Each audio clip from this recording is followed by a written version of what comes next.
Hello guys, welcome back to our YouTube channel Garima life science academy.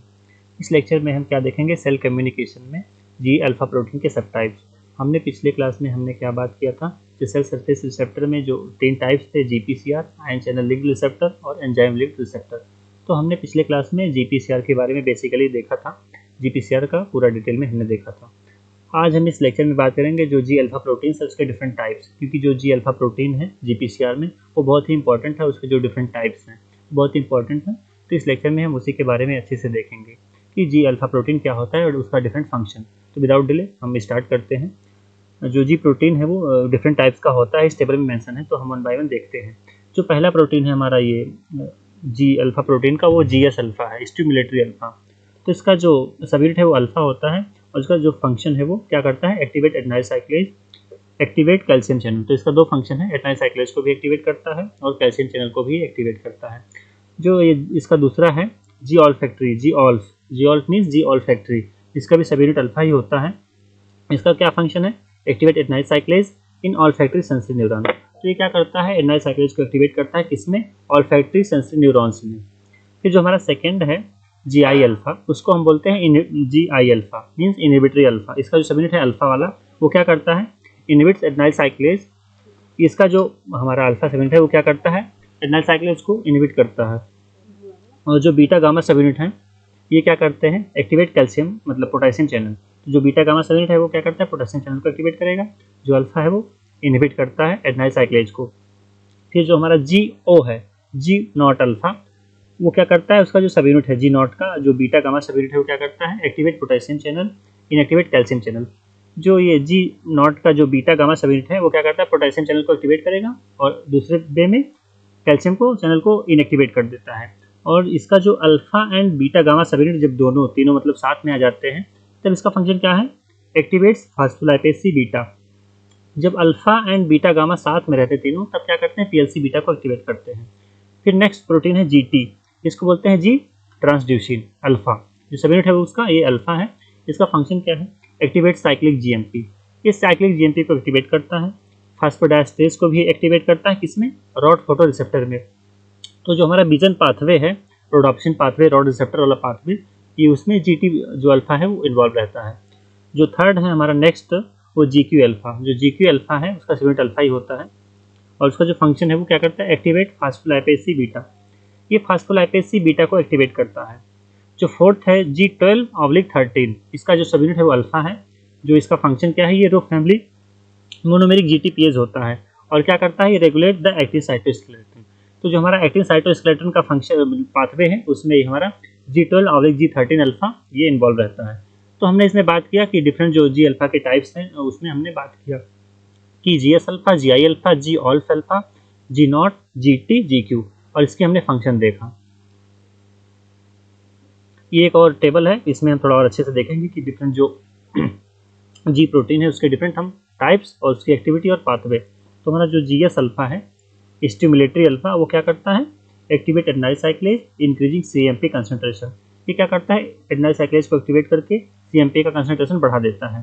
और किस pathway में रहता है, सीएमपी पाथवे में भी रहता है और कोलेराटॉक्सिन पाथवे में भी ये इन्वॉल्व रहता है।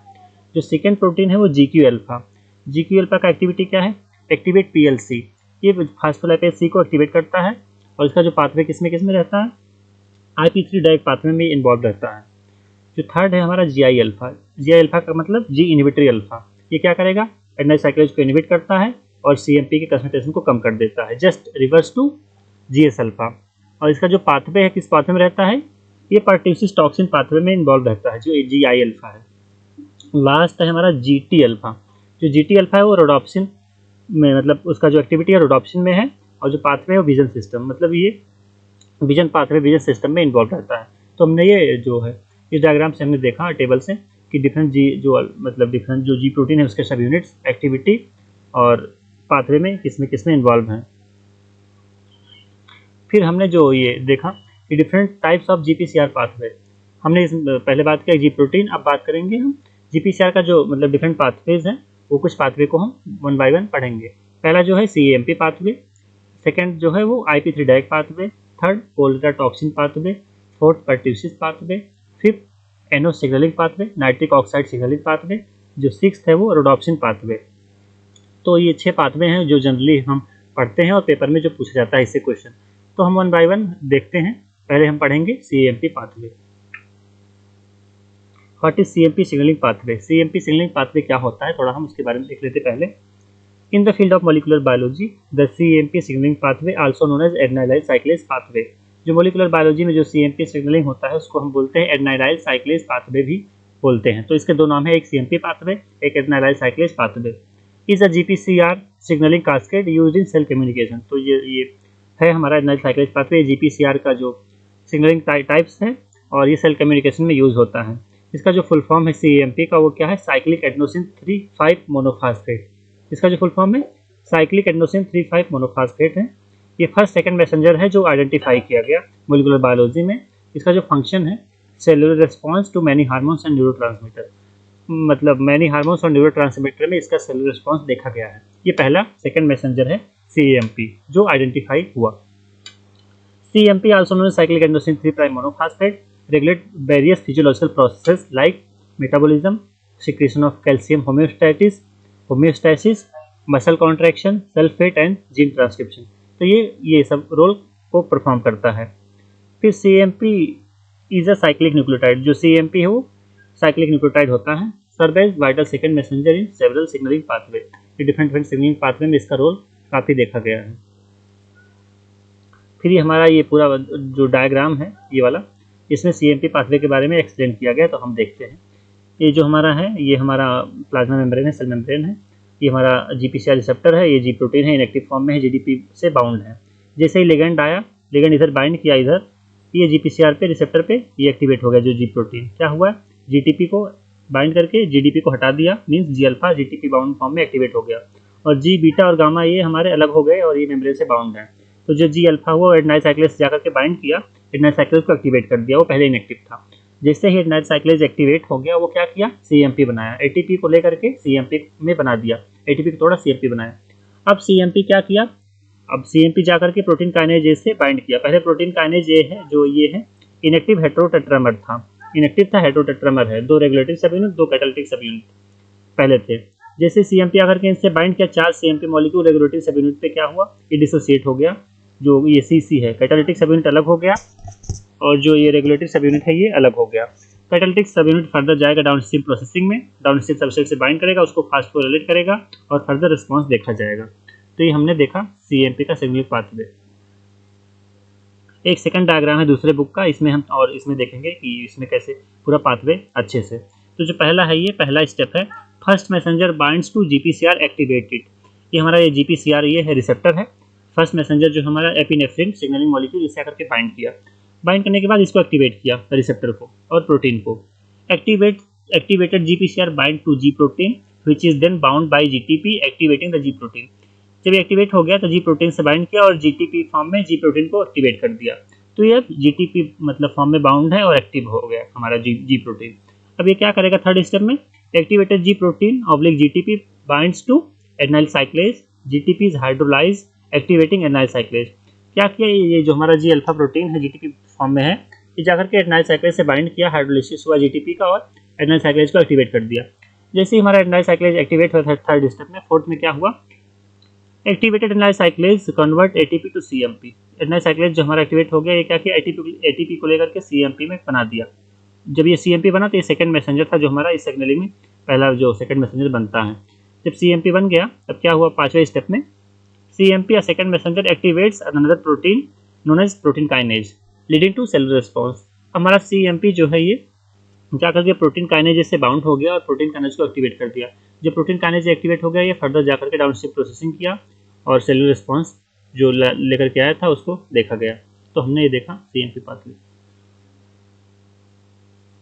और ये एक डायग्राम लास्ट जो डायग्राम है ये भी काफ़ी अच्छा डायग्राम है, इसमें बहुत अच्छे से एक्सप्लेन किया गया है CMP पाथवे को। तो हम देखते हैं फर्स्ट सिस्टम में क्या था, GPCR under conformational change upon ligand binding. ये हमारा रिसेप्टर था, जैसे लिगेंड बाइंड हुआ इसका कन्फर्मेशनल चेंज हो गया। पहले ये अल्फा बीटा गामा जो थे वो GDP फॉर्म में बाउंड थे, इनएक्टिव थे। जैसे लिगेंड बाइंड किया, G अल्फा सब unit exchange GDP for GTP। जैसे ही लिगेंड बाइंड करने के बाद क्या हुआ, जो एक्सचेंज हो गया GTP का GTP से, GTP हट मतलब GTP बाउंड हो गया, GDP हट गया। जैसे ही अल्फा से बाइंड किया G प्रोटीन से एक्टिवेट हो गया, ये जाकर के एडेनाइल साइक्लेज से बाइंड किया सेकंड थर्ड स्टेप में। Activates adenyl cyclase that convert ATP to CMP. अब ये आकर के इस एडिनाइल साइक्लेज से बाइंड कर गया और ये क्या करेगा, एडिनाइल साइक्लेज एटीपी को लेकर के सीएमपी में बना देगा, एटीपी को तोड़ के सीएमपी बना दिया। अब सीएमपी बना दिया, इधर हमारा जो सीएमपी है ये वाला, अब इधर जाएगा प्रोटीन काइनेज से बाइंड करेगा, और इधर से जो बीटा गामा सब यूनिट थे, जो हमारा जी प्रोटीन का दूसरा जो यूनिट था बीटा गामा सब यूनिट, वो क्या किए, वो पीडीई को फास्फोडाइस्टरेज को एक्टिवेट किया, जो फास्फोडाइस्टरेज मतलब प्रोटीन था, एंजाइम था, वो सीएमपी को बनाया और फर्दर उधर अपना रिस्पॉन्स किया। और इधर सीएमपी जा करके हमारा इससे बाइंड किया पीके से। पहले जो जब नहीं बाइंड था तो हमारा पीके इनएक्टिव था, जैसे ही 4 मॉलिक्यूल सीएमपी के इससे बाइंड हो गया रेगुलेटरी सब यूनिट से, ये मतलब एक्टिवेट हो गया। एक्टिव होते ही ये कैटालिटिक सब यूनिट अलग हो गया, रेगुलेटरी अलग हो गया। कैटालिटिक सब यूनिट न्यूक्लियस में गया, हमारा जो एक्टिवेटेड पीके था न्यूक्लियस में आया और सीआरईबी से बाइंड किया। PK phosphorylate several enzymes and transcription factors downstream, example CMP response element binding protein. तो जो सीआरईबी है उसका फुल फॉर्म क्या है, CMP response element binding protein. इससे आकर के हमारा ये पीके आकर के बाइंड किया, इसको एक्टिवेट किया। जब एक्टिवेट हो गया तो क्या किया, ये causing gene expression that mediate cell growth and differentiation. जब सीआरईबी एक्टिवेट हो गया तो फर्दर ये ट्रांसक्रिप्शन किया, ट्रांसलेशन हुआ, प्रोटीन बना न्यूक्लियस में, और फिर फर्दर ये क्या हुआ, सेल ग्रोथ एंड डिफरेंशिएशन को फर्दर ये प्रोसेस किया और मतलब रिस्पॉन्स देखा गया।